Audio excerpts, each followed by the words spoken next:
ఈ చేప ఫ్రై సంగతి పక్కన పెడితే ఈ అల్లం వెల్లుల్లి పేస్ట్ల గురించి మాత్రం ఒక మినీ యుద్ధమే చేయాల్సి వచ్చింది.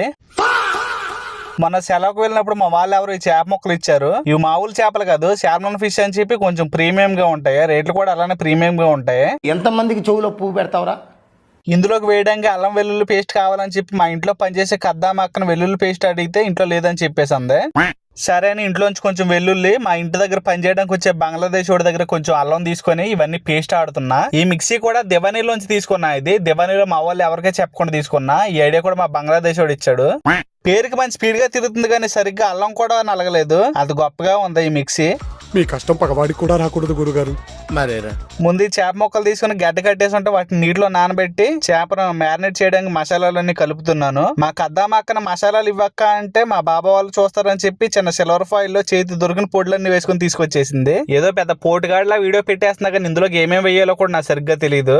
నిన్ను నమ్మితే పువ్వుని పూసుకున్నట్టే. కొంచెం ఆయిల్, కొంచెం ఉప్పు, కొంచెం కారం, మా అక్కిచ్చిన పొడులు అన్ని వేసి ఈ మసాలా కలిపేసా. ఇంకా చేప ముక్కల విషయానికి వస్తే ఇవన్నీ సూపర్ మార్కెట్ లో కొనడం వల్ల మొత్తం ముళ్ళని తీసేసి ప్యాకింగ్ చేస్తారు. డైరెక్ట్ మంచిగా కడుక్కొని వండేసుకోవడమే. ఇవి ప్యాకేజ్ ముక్కలు అవడం వల్ల ఇలా ఉన్నాయి కానీ అదే ఫ్రెష్ మీట్ అయితే మాత్రం మంచి ఆరెంజ్ కలర్ లో ఉంటుంది. చూడడానికి చాలా బాగా అనిపిస్తాయి. మొత్తం ముక్కలంతా శుభ్రంగా కడిగేసి చిన్న చిన్న ముక్కలుగా చేసేసా. ఇవి కోస్తున్నప్పుడు కనిపించాయి. ఇందులో అక్కడక్కడ ఒక 2-3 ముళ్ళులు కనిపించాయి. సరే నా ముళ్ళు కూడా తీసేసి మొత్తం కట్ చేసా. ఎంత సన్నగా కట్ చేసుకుంటే అంత తొందరగా కుక్ అవుతాయి. ఇంకా ముక్కలను తీసుకొని మ్యారినేట్ కోసం రెడీ చేసుకున్న మసాలాలో మంచిగా కలిపేసి ఫ్రీజర్ లో పెట్టేసా. మామూలుగా అయితే మ్యారినేట్ కోసం 1 గంట లేదు 2 గంటలు సరిపోతాయి. కానీ మనకి రేపటికి కదా అందుకని చెప్పి ఉప్పే కలిపేసుకున్నా.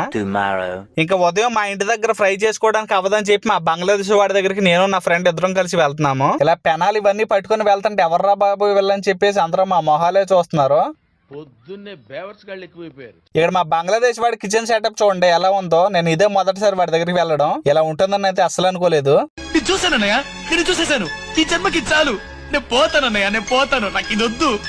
మా వాడేదో కూర కూడా వండుకున్నాడు. ఎండు చేపలు ఇంకా వంకాయలు ఏవో కనిపిస్తున్నాయి. ఈ కూర ఏదో మీకు తెలిస్తే కామెంట్ చేయండి.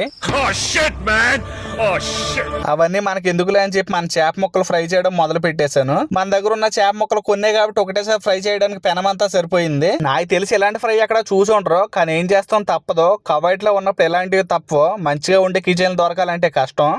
ఈ చేపలను లో ఫ్లేమ్ లో పెట్టి ఫ్రై చేసుకోవాలి. ఎక్కువ మంట పెట్టి ఫ్రై చేస్తే మాత్రం మాడిపోతాయి. ఒక 5 నిమిషాల తర్వాత రెండో పక్క కూడా ఫ్రై అవ్వాలని చెప్పి ఆ ముక్కలన్నీ తిరిగేస్తున్నా. ఆ ముక్కలు ఇలా తిరిగేసాను లేదంతే స్టవ్ ఆగిపోయింది. ఎంత వెలిగించినా వెలగడం లేదు. ఏంట్రా బాబు ఇది అని చెప్పి మా బంగ్లాదేశ్ వాడిని అడిగితే అది అంతే కొన్నిసార్లు అలానే ఆరిపోద్ది, పక్క స్టవ్ వెలిగించని చెప్పి అంటున్నాడు. ఇదేం స్టవ్ రా బాబు అని చెప్పి అనుకుని రెండో పక్క స్టవ్ కూడా వెలిగించి ఒక 5 నిమిషాలు రెండో పక్క ఫ్రై చేశాను. మొత్తం ఫ్రై పూర్తి అయిపోయింది. బాగా ఎక్కువగా ఫ్రై చేసాం అనుకుంటా. కొన్ని ముక్కలు అయితే విరిగిపోయాయి. చూడండి ఈ ఫ్రై ఎలా ఉందో. అసలు చేప ఫ్రై లానే లేదు కదా. నాకు కూడా అదే అనిపిస్తుంది. కానీ సచ్చినోడి పెళ్లికి వచ్చిందే కట్నం. ఎంత దిగజారిపోయావో చూసుకో. అసలు ముక్క ఎలా ఉందో అని చెప్పి మా బంగ్లాదేశ్ వాడికి మొదటి ముక్క ఇచ్చాను వాడి మీద ప్రయోగిద్దామని చెప్పి.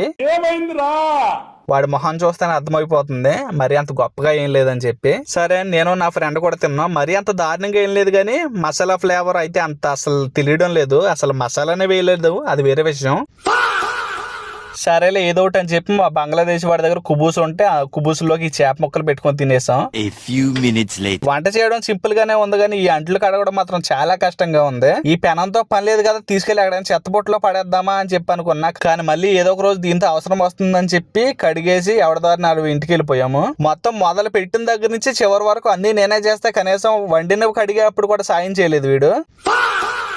ఇంటికి వచ్చిన తర్వాత కూల్ డ్రింక్ కూడా తీసుకుని దాన్ని తాగుతూ ఆలోచిస్తున్నా. మసాలాలు ఏదోలా సంపాదించి ఫ్రై చేసుకుని ఉంటే బాగుండేది అని చెప్పి. ఇంకా అయిపోయిన వాటికి అవన్నీ ఎందుకులే కానీ వెళ్లే ముందు వీడియోని లైక్ చేసి వెళ్ళండి. తొందరలో ఇంకో మంచి వీడియోలో కలుద్దాం. జనగణ మన అధినాయక జయ భారత భాగ్య విధాత.